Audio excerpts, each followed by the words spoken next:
a political demand, as a political demand, minister has already accepted that definitely there will be an inquiry on it, and he has already ordered for inquiry.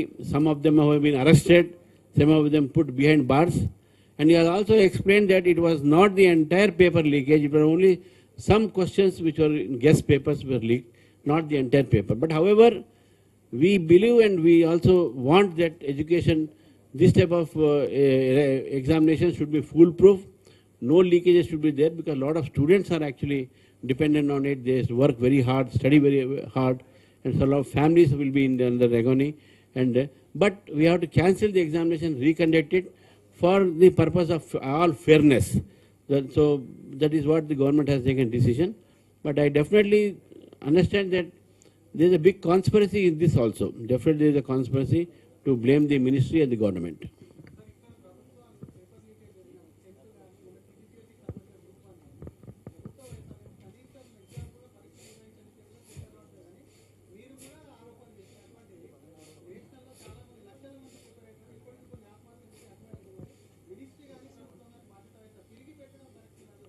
ఇప్పుడు ఇంగ్లీష్లో చెప్పిన మన తెలుగు చెప్పమంటావు అది. అదే question గీతానాథ్ గారు అడిగింది అదే. అవును, మీ ప్రభుత్వం ఆరోపణ, వాళ్ళు మమ్మల్ని ఆరోపణ చేస్తున్నారు. మీ ఆరోపణలు తీసుకొని సిద్ధంగా ఉన్నాం. దాంట్లో మార్పులు చేయడానికి మేము రికమెండేషన్ అడుగుతున్నాం. ఎక్కడో చోట పొరపాటు జరిగినవచ్చు, నేను జరగడని అనట్లేదు. ఆ పొరపాటు ఎందుకు జరిగింది, ఎట్లా జరిగింది, దాని మీద ఎంక్వైరీ జరుగుతుంది. ఇంకా రాబోయే రోజుల్లో ఏ విధంగా ఫుల్ ప్రూఫ్ ఎగ్జామినేషన్ పెట్టాలనే ఆలోచన చేయాలి. కానీ ఈ టైంలో మనం విద్యార్థులు రెచ్చగొట్టి వాళ్ళ జీవితాలతో ఆడుకొని రాజకీయంగా వాడటం అనేది ప్రభుత్వం మీద కానీ మినిస్టర్ మీద కూడా ఇది తప్పు అని నేను అంటున్నాను. Thank you.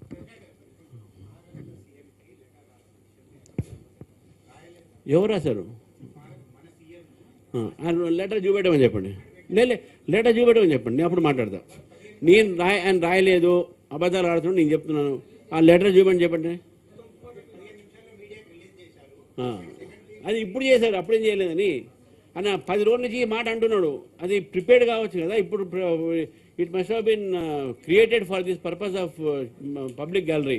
నేనేమంటున్నా, మహారాష్ట్ర సీఎంకు వాళ్ళు, ఆయన మినిస్టర్, ఈయన మినిస్టర్, అడ్మినిస్ట్రేటివ్ రిలేషన్స్ ఉంటాయి, దాంట్లో రాజకీయాలు లేవు. ఈయన ఫోన్ చేసి మాట్లాడితే అపాయింట్మెంట్ తీసుకుంటే తప్పకుండా ఇస్తారు, అపాయింట్మెంట్ ఇస్తారు. ఏ మంత్రి, ఏ సీఎం కూడా ఒక సీఎం కలవకుండా పోడు.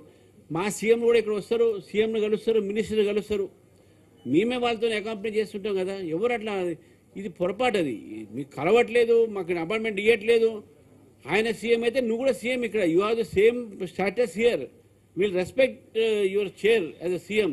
మా తెలంగాణ సీఎంకు మహారాష్ట్ర సీఎం ఇవ్వట్లే అనేది అట్లా ఉండదు. డెఫినెట్గా he will give. And Devendra Fadnavis is a very nice man. He has human approach in him. ఎప్పుడు కూడా ఎవరిని ఇన్సల్ట్ చేయడు, అట్లా లేదు. ఆయనకు చెప్పండి, లేకుండా నేను తీసుకుపోతా ఆయన దగ్గరికి. సిన్సియర్గా ఆయన ఉండడంటే, if I will take him to Maharashtra CM if is so much sincerely is interested, will go. సరే, వాళ్ళు ఏం మాట్లాడతారో తర్వాత సంగతి. But I'm here to say that he will get appointment. He is not sincerely trying for appointment. గతంలో same KCR కూడా ఇట్నే మాట్లాడాడు, మరి ఈయన కూడా ఇట్నే మాట్లాడుతున్నాడు. ఆయనకు పడే గట్టి ఈయనకు పడుతుంది ఇప్పుడు.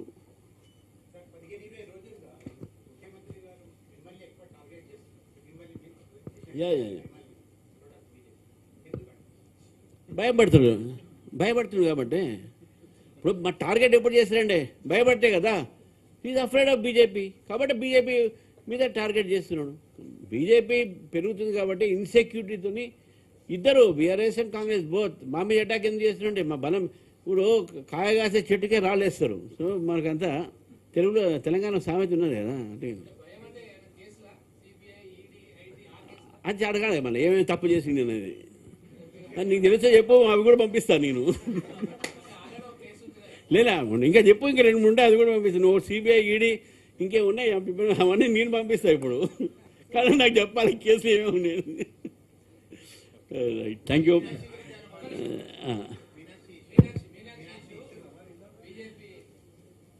బీజేపీకి ఏం సంబంధం సార్? బీజేపీ కేసు వేసింది వాళ్ళ పార్టీయే, మేమే మాకు సంబంధం లేదు అది. కానీ ఒకటి, అది వాళ్ళని అడగాలి ఎవరు కోవిడ్ అనేది.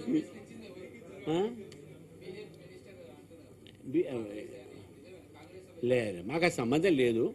అయితే తెలంగాణ ఇన్ఛార్జ్ కాబట్టే మీరు అడుగుతున్నారు కాబట్టి చెప్తాను. It has become relevant in Telangana because she Telangana incharge. ఆమె ఎక్కడో ఇన్ఛార్జ్ రిజెక్ట్ ఎవరు మాట్లాడకపోయేది కదా.